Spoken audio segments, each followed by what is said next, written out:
If you do this, okay, and you just raise your hand, okay, do it again. You raise your hand, how it raises in front of you. Like you don't raise your hand like this, and you don't raise your hand like this. It's basically like that, right? Turn over, put the stick in, hold it, turn it back over. That's how you hold the drumstick. So it's an extension of your arm. Now, where do you hold the drumstick? Okay. You can see how my hand is not like this. Now, forgive me, but I've heard that this is called the German timpani grip. My hand is not like this, which we would call French timpani grip. The hand is in the middle, because when you raise your arm, that's where your hand goes. Now, I'm holding the stick here, third finger. I hold it, and then I guide it, thumb and forefinger. Okay, you squeeze up towards your palm to hold the stick, and you squeeze between your thumb, the flat of your thumb, and the first knuckle of your forefinger. So you squeeze here. That's it. Now, there's so much more to tell you. You have to feel the weight of the stick lying here. It lies, feel the weight, it lies in the bottom of the first knuckle of your third finger. That's where it lies. And you guide with these. You see this? That's a result of not doing that, or this.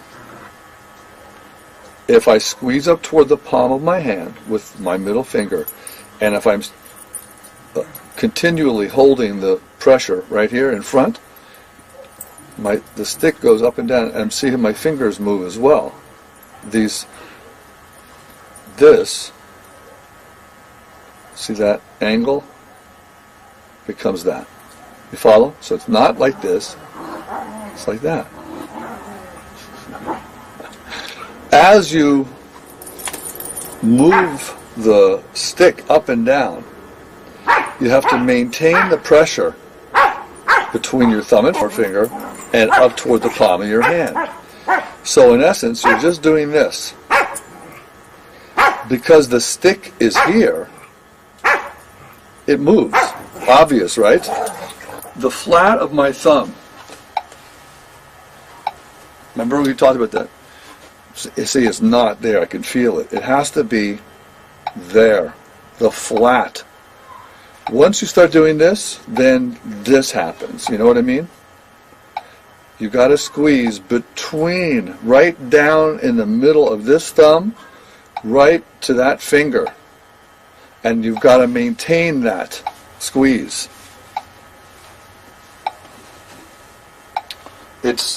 Now, what is the most incredible thing? One of the better things about this technique is that you have to concentrate pretty much all the time. Okay, but the thing is, Mark, you can't lose sight of these very important concepts. Number one, holding on to the stick, not constantly changing your grip. Or in other words, squeezing once between your thumb and forefinger, and once up towards your palm, and hold the squeeze throughout all the motions. You can see. Now, with Richard, they never touch the stick. these fingers never touch the stick. With Murray, they could touch, but you see where you're holding the stick? If they pull, then the stick is gone from what we're trying to do here. And what we're trying to do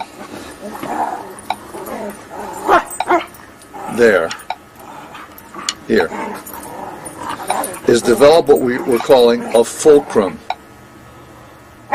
It's the point over which we can make or have this lever change force or direction. And you see I'm not moving my wrist now because I'm using this fulcrum. The stick lies in here. See that finger? The third finger. That's the one that's very important, extremely important. A lot of the times what happens, and what will happen, is that you'll think it's here, you'll be like that. Then my job is to say, okay, turn your hand over, and I'll point out to you where the stick is actually there, not here.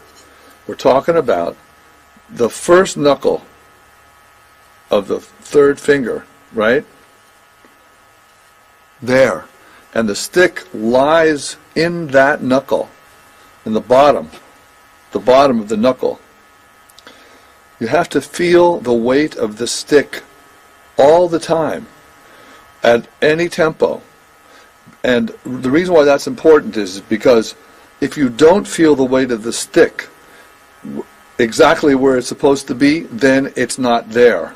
Well, then there's more of a chance for it not to be there. You'll be like this, or you'll be like that, or you'll be like this, or something. You understand what I mean? A lot of people ask, where should this stick go? Should it be here? Should it be here? Now, this is what I was taught. There's a bone here, and the stick is just to the outside of that bone. So, you can see that the stick, when it's there, becomes an extension of your arm. See that? If I had the stick here in the middle of your hand, then look, it doesn't. It's that way. If I had the stick out here, you see? But if I have it in the correct place, see? If it was over here, look. In the middle, look at this, look at the stick. And if it's way over here, but if it's in the middle, just to the outside of this bone, that works. And look, put your hands by your side and lift the stick. I'm not doing anything. If I was going to do something to turn my wrist to where my palm face downward, I'd have to do that. Or to make my thumb go up, I have to do that. But if I just let my hand rest here, this is what I get. Well, there's three things, not necessarily in order, but you have to listen to what you're playing. That's why there's a sound here that's bothering me, because I want to be able to hear that each stick sounds the same as the next and the one before it. Each stroke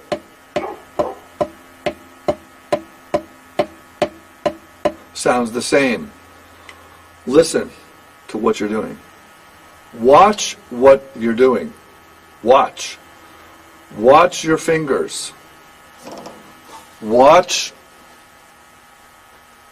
the flat of your thumb as it slips down here. It's the flat. Watch this, that it doesn't get like that, because when you're like that, it's gone from here. It's like now you're holding it like this. You follow? Watch. You're playing matched grip. Okay, so listen and watch. And thirdly, feel. And what I mean by that is feel the wood of the drumstick touching your skin. What a concept.